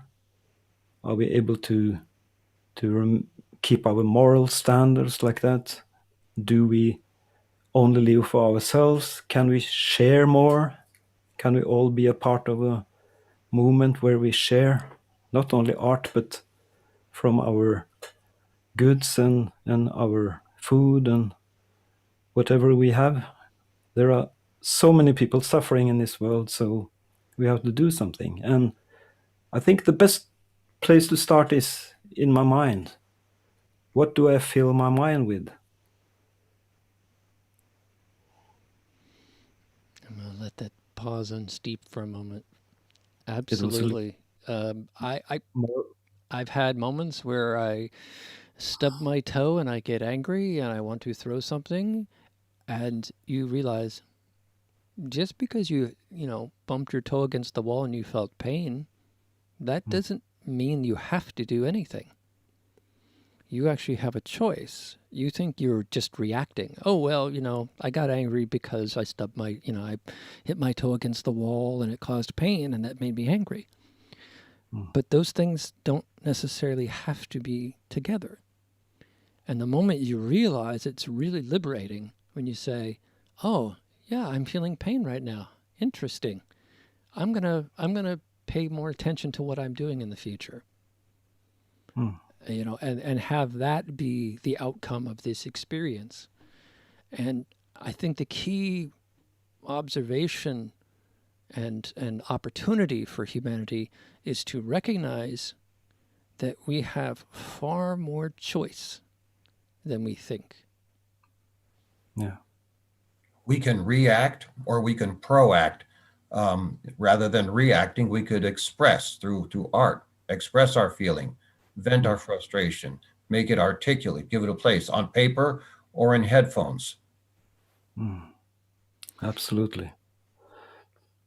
And to be clear, I'm not advocating to anybody to choke it down. If you stub your toe and you get angry, you don't have to compress those feelings, right? That's just causes a whole nother series of mental and suffering issues that you don't need. You can allow yourself to get angry and, because you hit your toe, and then laugh about your anger. You have all these options. It's much like a painter's canvas. There's a lot of colors, and it's your choice what you want to paint, and paint it authentically. Don't like fake it. Like, I never get angry. That's just holding it in doesn't help either. It's recognizing that you can let it out, but you can let it out in multiple colors. It's true, and it's a misunderstanding that if you want to be like a good person or have control over your mind, you have to deny all those feelings and thoughts. But that is not the case. We should allow all the feelings and thoughts to come. And art is, like you said, Joe, that is where we can show those feelings. Because it's a great comfort for people when they know and experience that other people have the same dark thoughts and feelings and frustrations and reactions, and they feel like this or that. It's very comforting to know that we are not alone with that. So, and art is one area where we can show all of that. So it's not about changing anything. That's how I think. I'm not. My project is not to change myself, but it is to know myself, and to learn to live better with myself, and to understand that I'm not a slave of my thoughts or feelings, and all the things in the world that I can't change. Why spending all that energy on trying to change things I can't change? It's at that point where the art expresses you. Yeah, that's well said. The art expresses you. Talk about a blow to the ego and having to let go. When you realize that the art is really the one running the show. Well, I'm going to take a brief moment here to give the mystic moment for this week, and then we'll be right back with Helge, and we're going to talk a little bit more about the software that goes into Homeless Balloon's work, both visually and sonically. Thank you, everybody, for tuning in this week. This is your mystic moment, the time in the show in which I challenge the listeners to take everything they're hearing and explore it in their own lives. I love Homeless Balloon because it is so energetic and relaxing. It's calm and energetic at the same time, which I find very relaxing. And, the videos just take you on a journey to a fantasy world or just away where you're not being told anything. There's no words telling you how to feel or how to think. You're just allowed to go and experience the wind in your hair while you ride the balloon through the cosmos. That might not be your jam, might not be your way of relaxing, but I'd like to challenge you that sometime this week, find some way to relax and disconnect and not be striving and not be angry and not be pointing fingers at everybody else, but just to be in your own skin, feeling you. Before COVID, I liked to go for massages. Been doing it ever since I was in elementary school, when me and my buddies would give us shoulder massages during whatever film they were showing, and we'd trade off. And for me, getting a good massage, and like a foot massage with a hot water soak, or going to some sort of day spa when when my budget allows, for me is just huge. At the end of it, I am not the same person. I look at the world like it's as if someone put on different glasses and a different brain. And going into it, I never think that. I think, oh, I'm busy. I got this to do. I got this. I can't stop. And da da da da da da da. And then afterwards, I go, why don't I do this more often? It's such a transformation. So we have all within us this capacity to transform and be very different than we think we need to be. Even with decades of experience of that, I still don't fully recognize it when my monkey mind is running rampant. When my mind is running rampant, I don't want to do yoga. I don't want to stretch. I don't got time for this. I need to blah, blah, blah, blah. Same thing like the massage. And funny thing, an hour later, I'm like, why don't I do this more often? This is fantastic. So you're going to encounter resistance within yourself, potentially, as you try to relax. Find tricks. Like I said earlier, I still get angry if I hurt myself, but I don't take it so damn seriously. We're younger in life. If I was angry, I was serious about it. Now I'm angry, and rightly so. But at the same time, I don't take it so seriously, and it gives you this middle ground and this other space to explore, and recognize that you have options and to expand. That's your mystic moment for the week. And yeah, I just look forward to anybody that wants to report out their experiences. You know where to find me on Facebook. And if you want to chat about these concepts that I'm presenting during the mystic moment, feel free. I'd love to speak with you.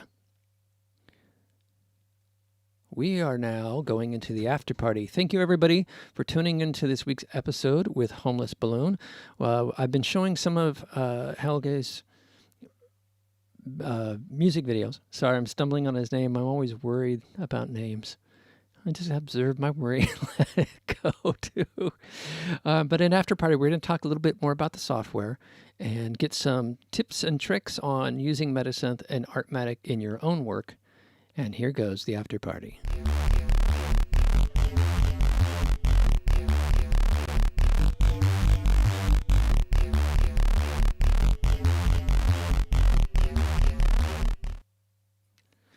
So during the after party, what we usually do is talk about more experimental works, more abstract stuff. But what I'd like to do this week, if you're cool with it, is to talk more about the software tools, the UNI software tools, and how you used them in your work. You mentioned being able to go on a journey with them and find things that otherwise you didn't expect. But for new users, for people that use the software for a long time, or new users, what are some tips and tricks you found over your years of using them that you could share with them? I think one good tip is to try to imagine what kind of color or universe do you want to create now. And when you pick sounds, because like with you, Caleb, I'm using samples a lot. I create my own samples too, record things and manipulate them and load them into a sampler and play around with them. But it always helps that they have something that I feel that they belong to the same universe. So they are not pointing in opposite directions like that. I think sometimes you can hear that in my music too. And when I created the original music for television documentaries, I had to do that all the time. Sit down with the producer and see some sketches and pictures and and ask what is the purpose of this? What do you want the viewers to feel? Not only to think, but also to feel. And then I got those pieces of information that I can use when I build and pick my sounds. So if you end up with a palette of sounds that in some ways belong together, it's much easier to create something that you believe in. So I think with electronic music, it's always like that. And I worked 1 year with music recording, professional recording, like jazz music and violin, string groups like that. So I had to really develop my skills in using microphones and acoustics and all that. And what I experienced was that this is much easier than creating electronic music, because you have so many options. You have too many options. That is what Brian Eno, I read and listened a lot to him because he is a great philosopher too. And he says that the real challenge with using the new tools is all the options you have. And it's more important to find what you will not use than what you are going to use. To just throw things away, it's a very important part of the process. So what I'm doing, like with metasynth, to use that as one example, I have to admit that I love the image synth. So I belong to the users with the image synth tunnel view. I'm one of those. I picked up that expression in the testing team at some point. And the reason for that is that just think about having an unlimited synthesizer with unlimited oscillators. That is the canvas or the screen in the image synth. You can do whatever you want. Every pixel on that screen can make a sound. So how do you use that canvas to create something creative? That is a real challenge. You can put one point and repeat it, and it can be a bass drum if you use a sampler as an instrument for the source sound, or you can use a waveform or combine waveforms like that. You have all the possibilities, and that is what I started with metasynth when I first discovered it. And I have developed that since. And now there are so many cool creative software instruments I can use as plugins. I'm using both Pro Tools and Ableton Live and Logic Pro. Sometimes I feel that this is a project, Pro Tools project, and usually that is when I record acoustic instruments with condenser microphones, and I really want a high quality. I feel that Pro Tools is the right tool for really doing surgery on the sound waves like that. I can even go into the sound wave and remove a little noise like that down to one sample. I can't do that in Ableton Live or Logic Pro as well. They are not built for that. But Ableton is more like improvising. I have the push to controller to on my table here. Yeah. And Logic Pro is really a strong program. You can have as many channels as you want. I can't do that with Pro Tools. It's very limited because I'm using the CPU in my iMac. But Logic is a beast like that.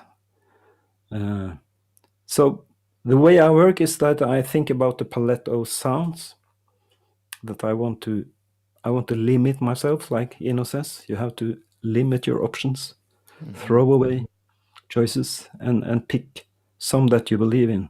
And I'm also after this really strong sounds, a sound that will go through the mix like that, because the sound has a good character, and I'm excited by it. I fall in love with that sound, so I will build my piece upon that sound, and I will find brothers and sisters and and the family around that, build a family like around that sound. That is the way I think. But very often I start with something, I have no goal like that. It's just I have maybe a color or something, a feeling, and I start to build something, and it goes in different directions.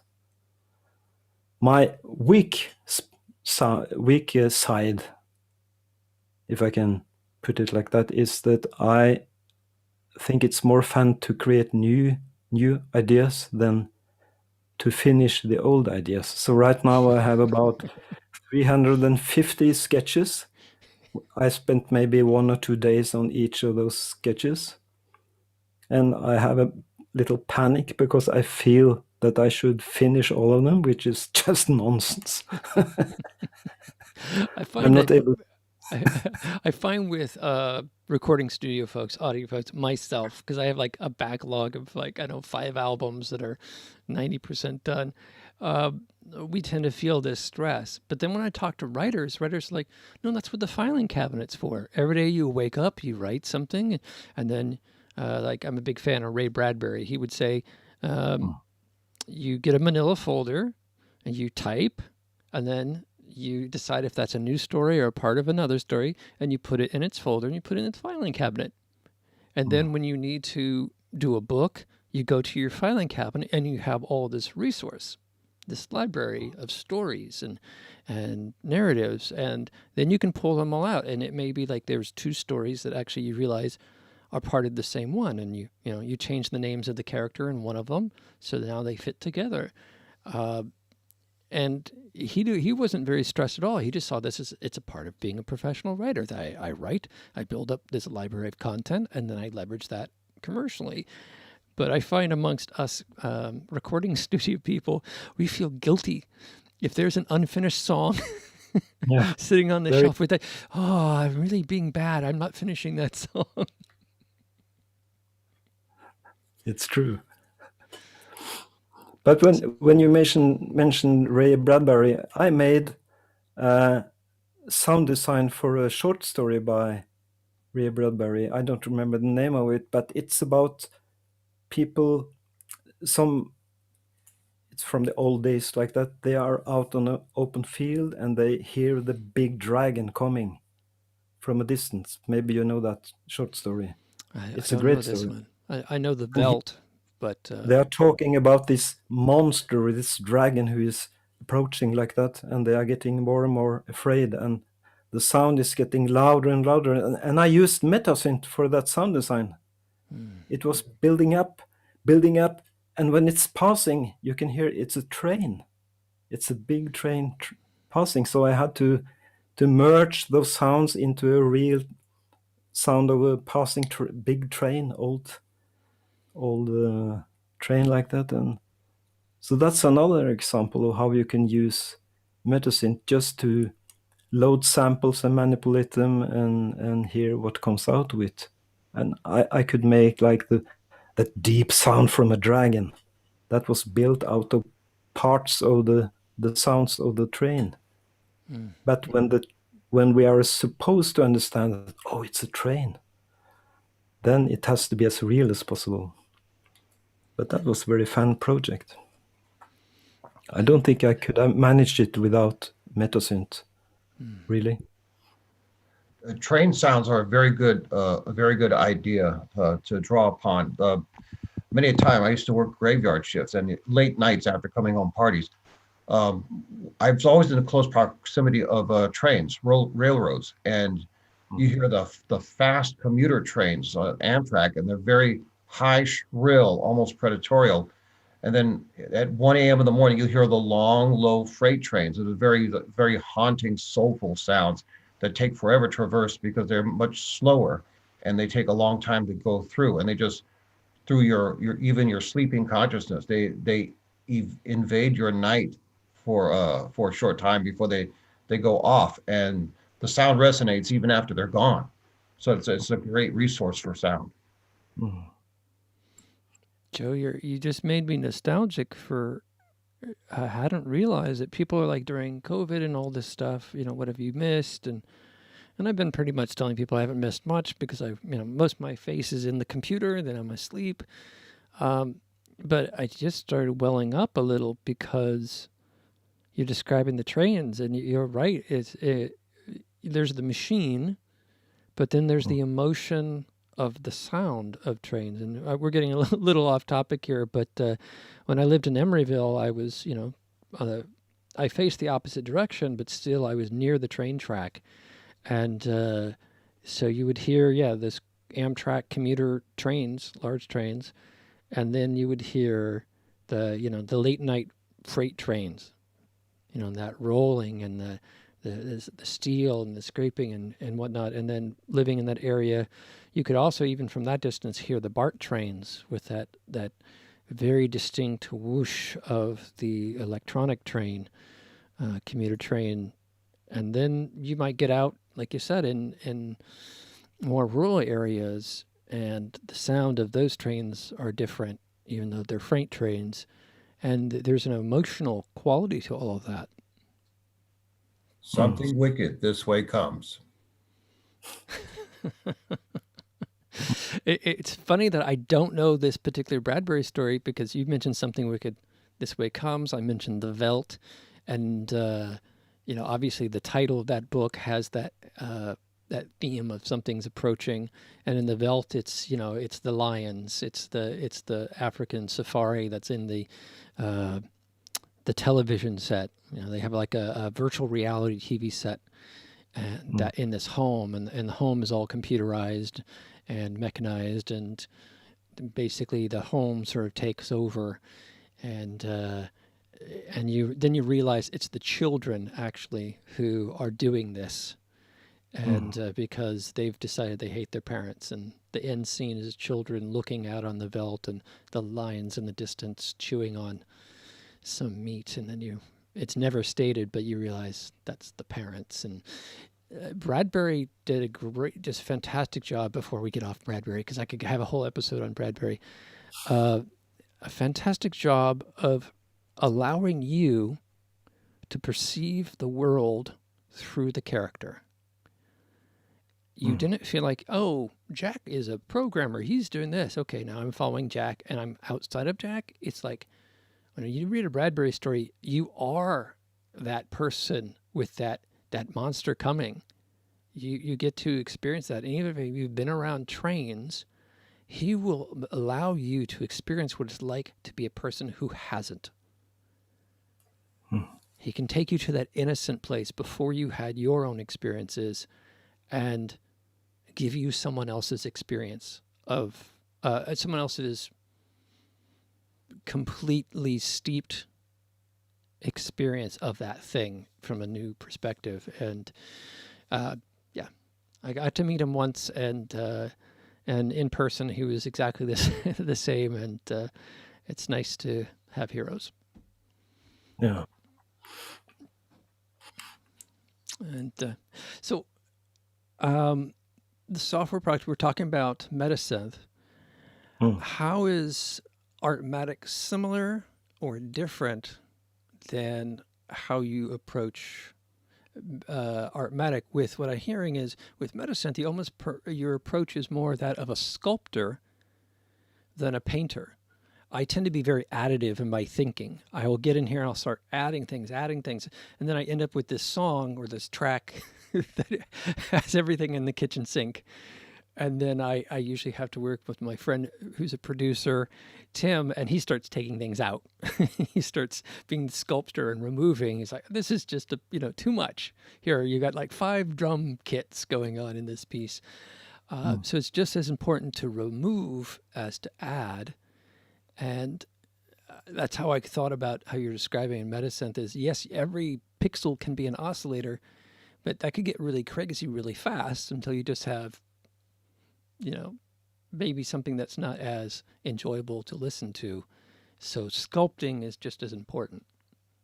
Yeah, I think, but it's also, we have to realize that we all are a little different, and the way we work, it's nothing wrong with my way of working, but it's wrong if I try to force that way of working on you.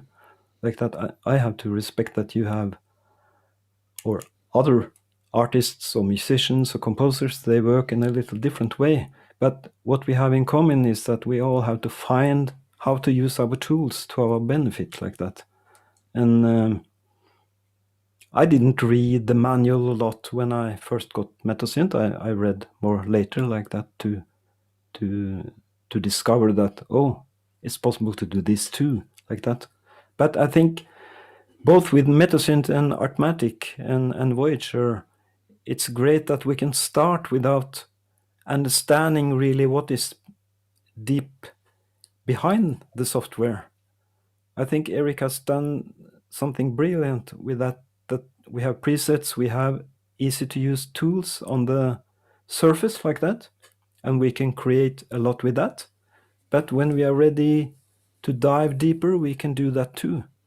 And then it's like, to use one example, I'm a big fan of Peter Miller, which is a heavy user of especially Artmatic and Voyager. I don't know him personally, but we are friends on the web, like that. But I have followed him for many years and listened to his music. And when I see now what he is creating with Artmatic Pro and Voyager, I get very inspired, because he is able to go down to the source and build up things.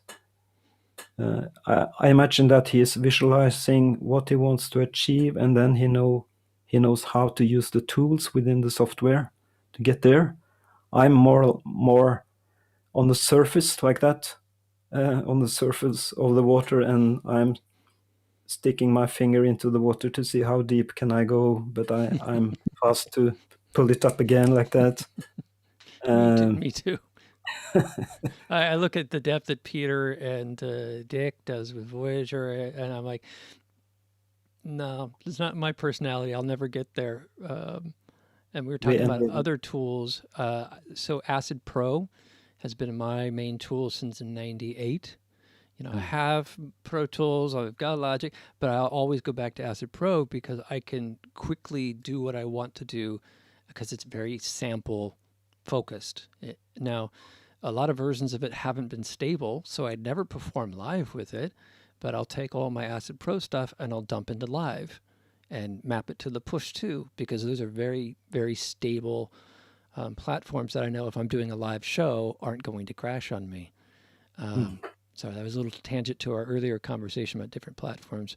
But yeah, I really admire folks like Peter who can say, oh, this is how you make a face and how you make that face look more natural. And he knows designers so in and out that he can accomplish that quite logically, which blows me away. But you asked about how do I use Artmatic, and I see Artmatic as like a visual synthesizer. I can use parameters like that and manipulate them and drag them to left and the right and up and down and see what happens. And I add them to the timeline, and then I play it back and see how it works. And then if I'm satisfied with it, I start with rendering. The longest rendering I had, I think, was almost 4 days and nights. Wow. Before it was finished. So it's sometimes very warm in the little studio I have. Did I'm trying to think if you were one of the people that responded back when I posted Eric's tip about rendering to image, because I'm such a video guy. When I first started working with the product, I was like, okay, render to movie. And then I was like, man, this thing takes forever. And then Peter and everybody started saying, why are you rendering to a movie? I'm like, well, because I'm going to make a video. They're like, no. And then Eric's like, well, yeah, because that uses QuickTime, which adds compression, codec. And so they all render to images and then compile. And even though I know that's the way to do it now, it's like, it's just not intuitive, especially because movie is the default. I'm like, guys, hey, Eric, maybe don't make movie the default or something. I don't know. Or include a utility for compiling it after. But yeah, that but folks listening in that are Artmatic users, render to series of image, and then use another video software application that you can load that folder and batch of images and let it compile and render overnight. Your actual 3D rendering in Artmatic will be a lot faster. And the other thing, my nature is to always select, the highest quality that my tool can handle. And Eric just posted last week that he almost never uses anything higher than best. No, but he should, because he has a lot of great videos and animations on the web, like on YouTube. But I would love to see them in even higher quality. No, his argument actually was that the math is as such, and he started listening because he understands the math, right? He said only during this particular equation or whatever would you need to go change the setting from best to better to render the exact same thing. And yet it takes a lot more calculations to do. So it might be an interesting question to folks out there. That's his perspective, is that only a few situations require to use better, and who knows what Sublime really does. His argument is, if you want the renders to be faster, most of the time best is good enough. Have you found that not to be the case? Like sometimes you're like, I can see that that's in the best setting versus better.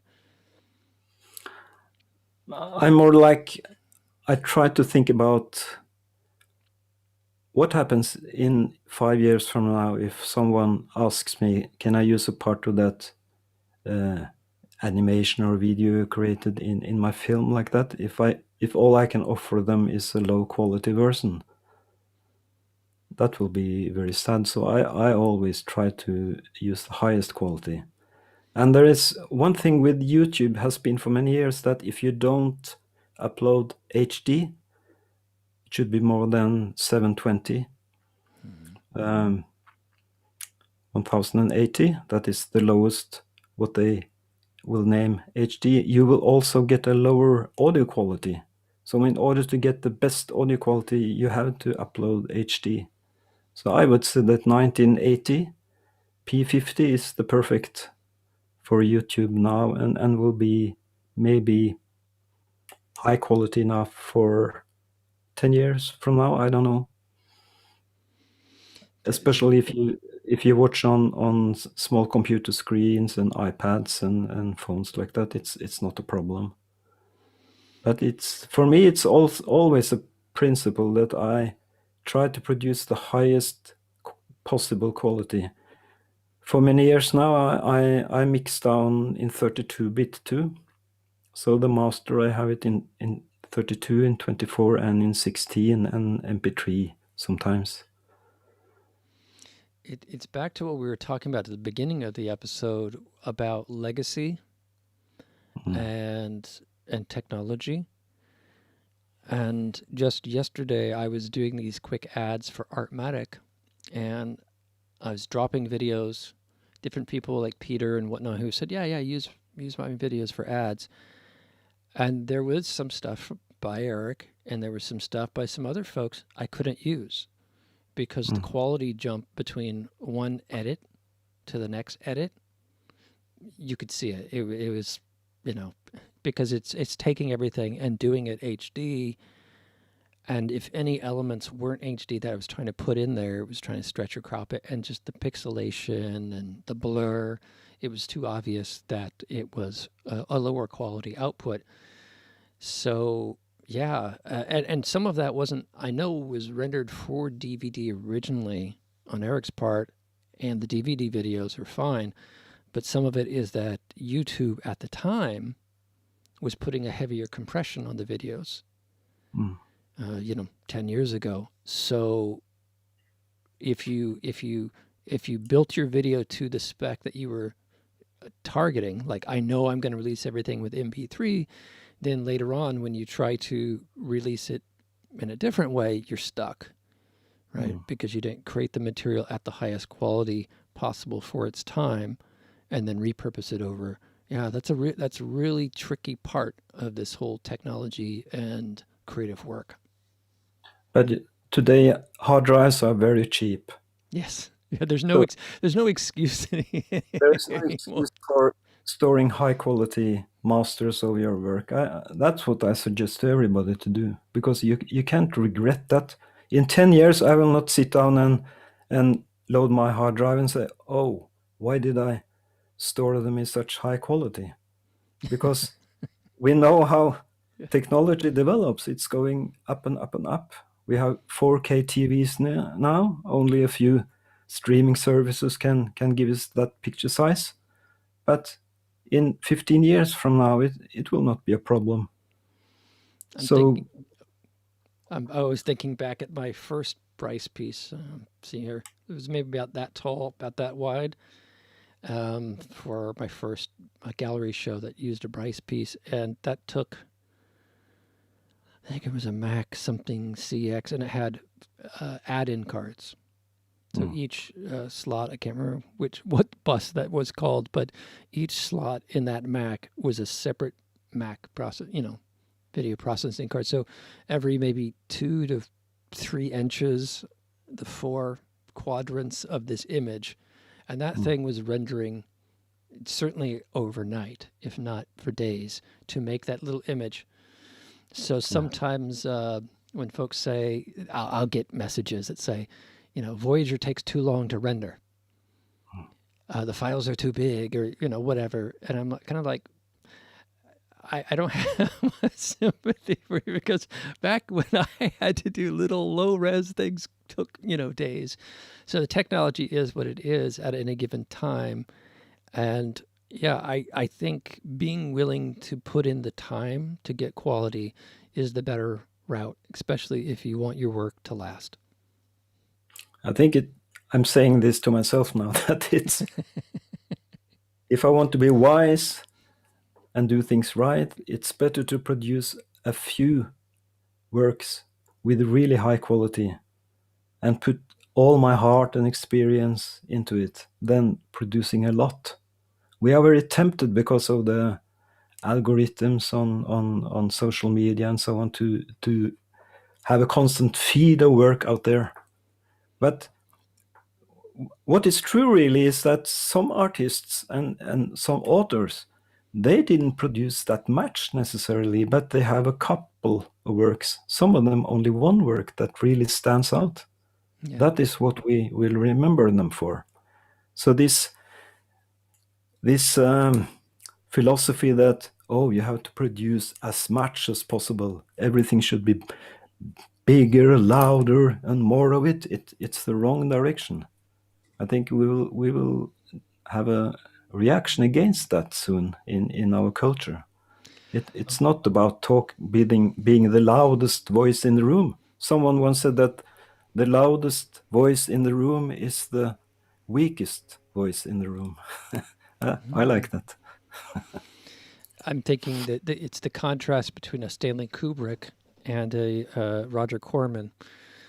Stanley Kubrick, Eyes Wide Shut is one story that comes to mind. He would fly in the actors to do these shots he wanted to do, shoot lots of shots, and then they would leave, and it might be months, and then he would fly them back, and they'd be doing the same scene 6 months later, because he was looking for something and he wasn't seeing it yet. And that's a level, and you look at his catalog of films and say, oh wow, there's only a few films in here, from Lolita through Eyes Wide Shut, over 30, 40 years. And you say, okay, that was one approach. And then you have someone like Roger Corman, the American film producer, who wrote the book How I Made 100 Films in Hollywood and Never Lost a Dime, I think is his book. And he got stock footage, whatever. It was about producing stuff as fast as possible. It wasn't about quality and shipping it. And that was his approach to being in the industry. And they're just two different approaches. One was definitely more commercial, and one was more works of art. And I know for myself, I want to write the next song. I want to write the next lyric. I want to always do something new that excites me. So I find it a challenge to complete everything. And this last year is the first year I haven't recorded vocals, because I'm now working with the producer. It's like it's taken a bit of the, and I've been very busy, so it's taken the weight off that urge to just produce. And I'm seeing, like what you're saying is, I'm now thinking about, oh, hard drive space is limitless. Oh, this. And at the beginning of the year, I'm rambling a bit here, but at the beginning of the year, I literally gave him like several albums, 20 singles to produce. And at the meeting yesterday, I said, okay, my next assignment is to finish the verses on this one song. And we will release 4 songs over the next 6 months. So I'm starting to get the message, like myself inside.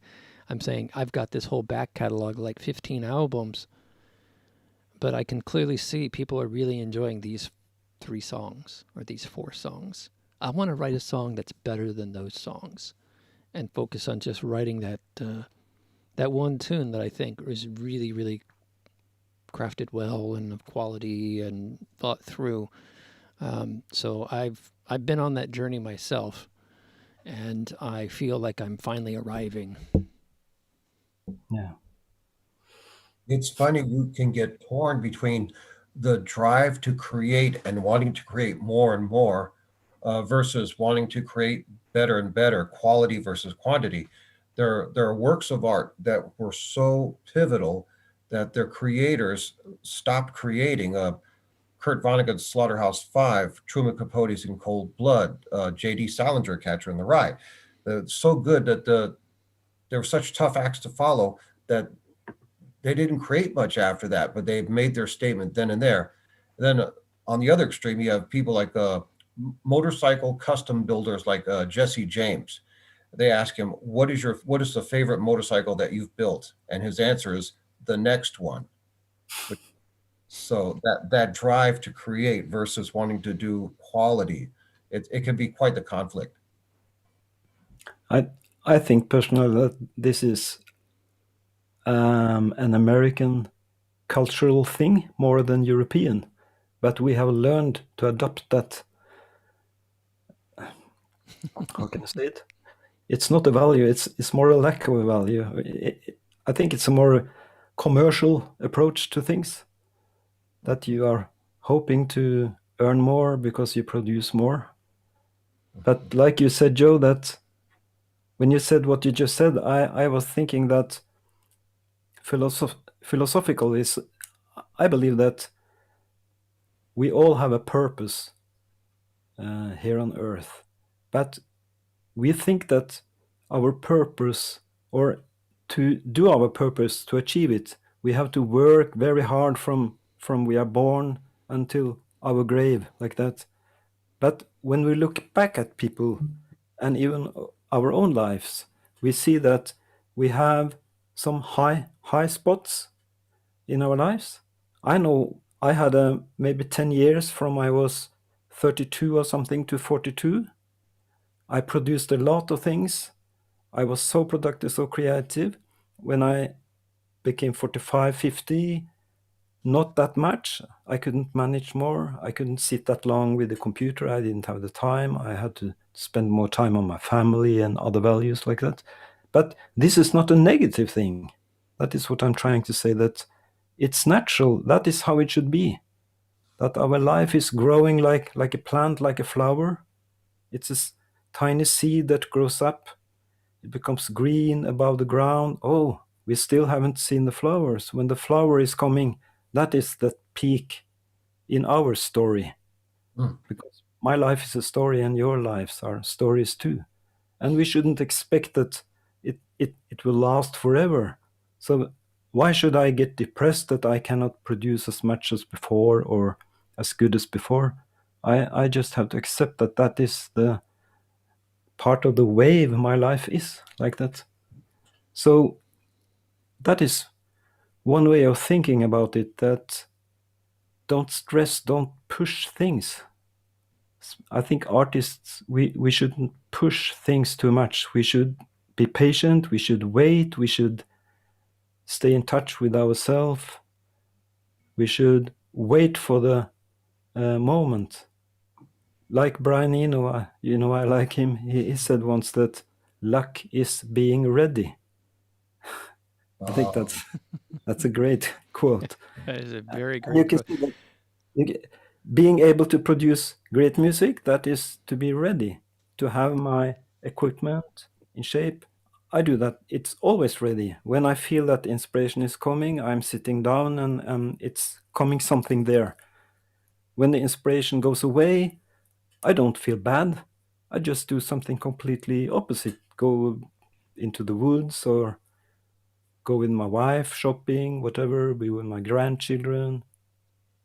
And I don't feel, oh, I should really be in my little studio and produce because I have to produce more. No, I'm cool with that. I wait for inspiration, and I know that if I am able to produce anything valuable that can mean anything to other people, it will come as long as I'm ready like that. Getting to the woods, taking a break from your writing and having a life, having a family, visiting foreign lands, or going out into on a night on the town, getting away from the computer or from the music can be the best part of creativity, because then you come back, you have that inspiration, you come back with having gotten something to say. If you were as a writer, for example, go out and experience the world, enjoy the world, take a break. That gives you inspiration, because that gives you something to express, something to report, something to say, a type of show and tell. And then having to, you come back with that and you want to put that into music or words, and you'll never have writer's block ever again, by the act of stepping away for a short while. You got to go shopping to fill up the refrigerator. And you have to make space to put the refrigerator in. Yes. Yeah, being ready.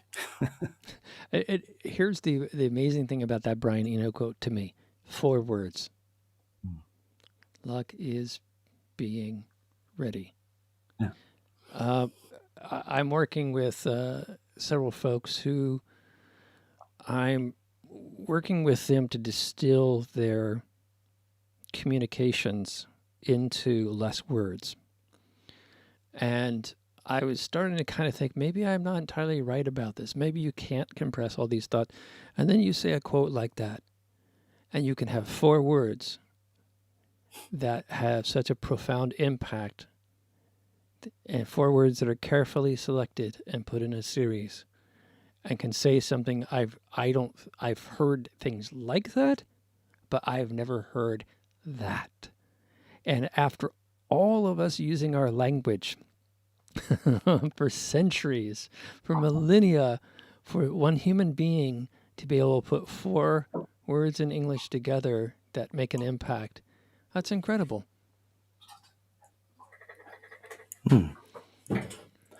Yeah, it's true.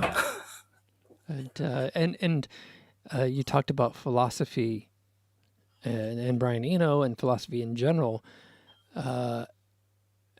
And a lot of people think philosophers are people who are trying to figure it out, and they're sitting there, pondering like, we don't need philosophers anymore because we have scientists and we have technology and we have religion and blah, blah, blah, blah, blah. And I say, yeah, okay, academic philosophy where you're arguing the nature of reality, noumena, blah, blah.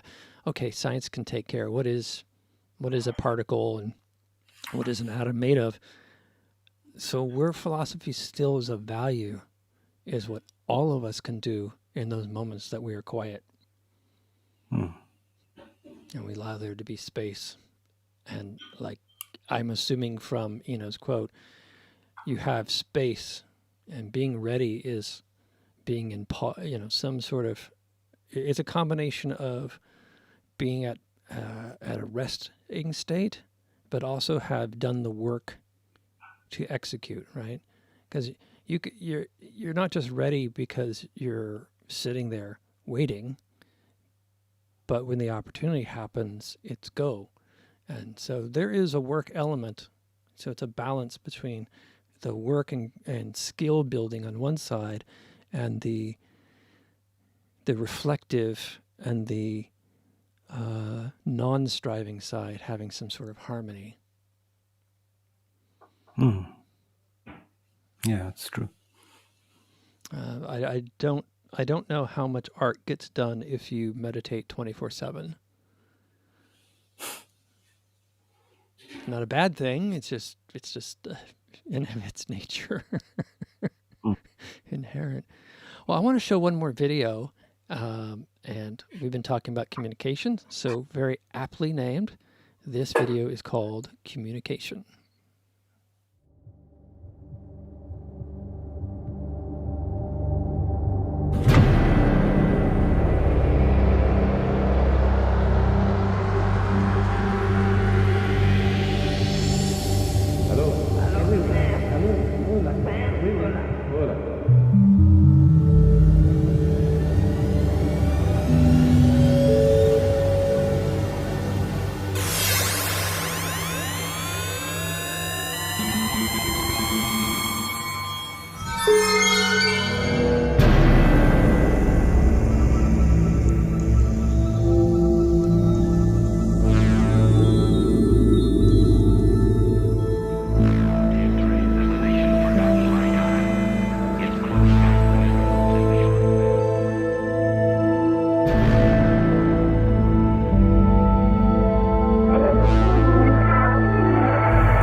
That was Communication by Homeless Balloon. Well, our time is coming to an end. I very much enjoyed this conversation and enjoy us, getting to know each other and not just being text, two chat room texts between each other, and getting to know each other, if still artificially and electronic, certainly feeling more real.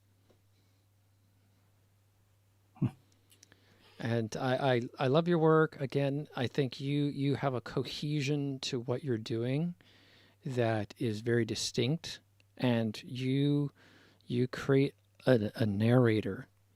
Even though your music is instrumental, I don't feel the need for lyrics. I don't feel the need for someone to be telling me the story, because visually and sonically they tell the story, and it's a complete experience. The story is a universal adapter.